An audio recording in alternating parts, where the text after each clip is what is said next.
रामराम मंडळी, कशा आहात सगळे? मजेत ना? मजेतच असाल असं कन्सिडर करून मी एक तुम्हाला कुतूहलाची गोष्ट दाखवतो. ज्यावेळी मी अमेरिकेमध्ये आलो, तर अमेरिकेमध्ये आल्यानंतर बरेच प्रश्न माझ्या डोक्यामध्ये होते की अमेरिकेमध्ये भारतीय वस्तू, भारतीय भाज्या मिळतील का? परंतु याचं उत्तर आहे, भारतीय भाज्या ह्या अमेरिकेमध्ये उपलब्ध आहेत. आपल्या वेगवेगळ्या व्हिडिओच्या माध्यमातून आपण तुम्हाला इथल्या मार्केटमध्ये कोणत्या भाज्या मिळतात हे दाखवण्याचा प्रयत्न केला. परंतु आपल्या मायभूमीची जी गोडी आहे ती इथल्या भाजींना नक्कीच नाही. कारण इथल्या भाज्या ज्या आहेत ह्या रासायनिक किंवा सेंद्रिय खताद्वारे उगवल्या जातात, त्यामुळे त्याला चव नाही. मात्र बटाटे, वांगी, कारली या ज्या भाज्या आहेत, काही भाज्या त्या इथं मिळतात, काही भाज्या भारतामधून आयात केल्या जातात.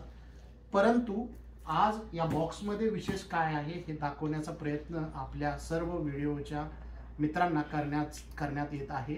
हे जे बॉक्स आहे हे बॉक्स आपल्या देशाची आठवण आहे. भारतातून हे बॉक्स खास घरातील लोकांनी माझ्यासाठी पाठवलेलं आहे. तर हे बॉक्स भारतातून आलेलं आहे आणि हे बॉक्स इथं येण्यासाठी किती वेळ लागला, तर तुम्ही ज्या कुरिअर एजन्सी मार्फत हे बॉक्स इथं आणता तर त्यानुसार तुमचा वेळ ठरवला जातो. आता भारतीय पोस्ट ऑफिस सुद्धा अशा प्रकारच्या सेवा चीप दरामध्ये देत आहेत. फक्त पोस्टाच्या सेवा ज्या आहेत यांना इथं यायला खूप असा वेळ लागतो. म्हणजे लास्ट माझं पार्सल येण्यासाठी 1 महिना लागलेला होता. वेगवेगळ्या देशांना भेटून हे बॉक्स इथं पोचतं. परंतु हे जे बॉक्स आलेलं आहे हे एका प्रायव्हेट एजन्सी मार्फत इथं आणलेलं आहे आणि हे बॉक्स मला 5व्या दिवशी इथं डिलिव्हर केलेलं आहे. तर हे जे बॉक्स आहे आपल्या देशातून मुंबईला येतं.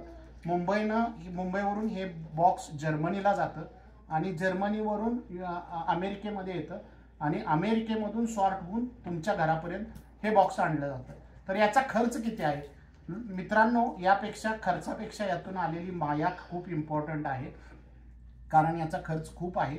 हे एवढं दिसणारं बॉक्स जे आहे ते कमीत कमी 40,000 रुपयांचं बॉक्स आहे. त्याच्यामध्ये पाठवलेल्या वस्तू, ज्या वस्तू, अशा वस्तू यामध्ये सिलेक्ट केलेल्या आहेत की ज्या वस्तू इथं उपलब्ध नाहीत आणि त्या आपल्या भारतीय मायभूमीतून येतात. तर अशा काही निवडक वस्तू किंवा ज्या वस्तू इथं महाग आहेत अशा वस्तू पाठवण्याचा प्रयत्न केलेला आहे.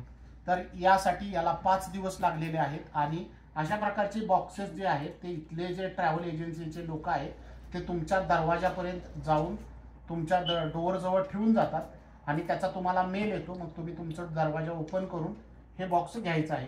तर अशा सुंदर पद्धतीनं त्यांचीच लोक जी आहेत त्याच्या डायमेन्शनही फिक्स असतात आणि ती जी लोक आहेत हे जे बॉक्स आहे ते पॅकिंगचं काम करतात. आपणाला फक्त वस्तू द्यायच्या आहेत आणि इंटरनॅशनल नियमानुसार त्यामध्ये काय काय वस्तू येतात तर त्या वस्तू त्याची लिस्ट असते.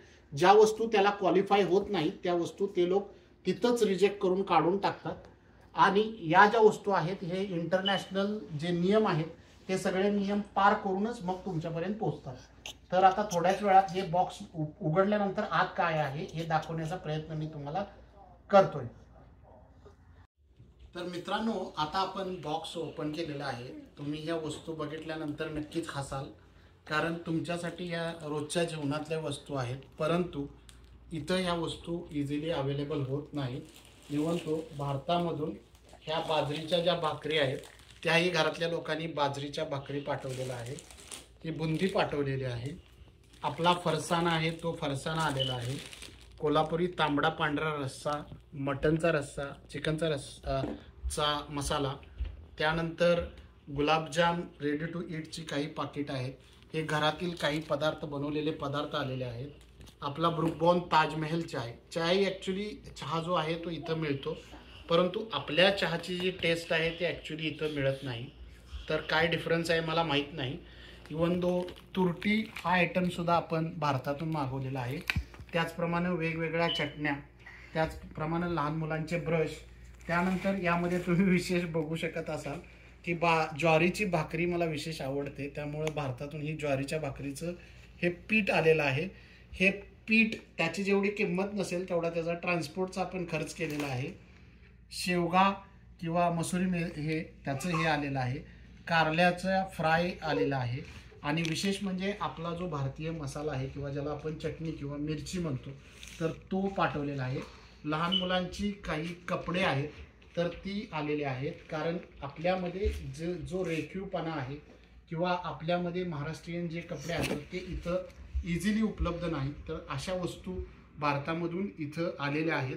वस्तूंच्या किमतीपेक्षा ट्रान्सपोर्टचा खर्च जास्त आहे, त्यामुळं अमेरिका ही महाग आहे. तर हा व्हिडिओ नक्कीच पुन्हा तुमच्याही नातेवाईकांना आंतरराष्ट्रीय लेवलला जर वस्तू पाठवायच्या असतील तर हा युजफुल ठरेल. तर आपण आपल्या नातेवाईकांना अशा प्रकारच्या वस्तू पाठवू शकतो. वस्तूपेक्षा त्यामागचं प्रेम हे महत्त्वाचं आहे आणि त्यामागच्या देण्याच्या भावना ह्या महत्त्वाच्या आहेत. तर घरातल्यांच्या हातचं तुमच्या सगळ्या प्रेमांचं प्रतीक इथं माझ्यापर्यंत पोचलेलं आहे. नक्कीच तुमच्या शुभेच्छांचं मी स्वागत करतो. तर हा व्हिडिओ तुम्हाला कसा वाटला, हे पार्सल तुम्ही सर्वांनी मिळून इथं पाठवल्याबद्दल मी आपणा सर्वांचे आभार मानतो. चला भेटूया पुन्हा एकदा अशाच काही नवनवीन इन्फॉर्मेशनसह. तोपर्यंत मी प्रशांत आपल्या लाईफ बियॉन्ड नेशन या चॅनलमधून रजा घेतो. हा व्हिडिओ जर आवडला तर लाईक आणि सबस्क्राईब करायला विसरू नका. चला भेटूया पुन्हा एकदा अशाच काही इन्फॉर्मेशनसह. तोपर्यंत बाय.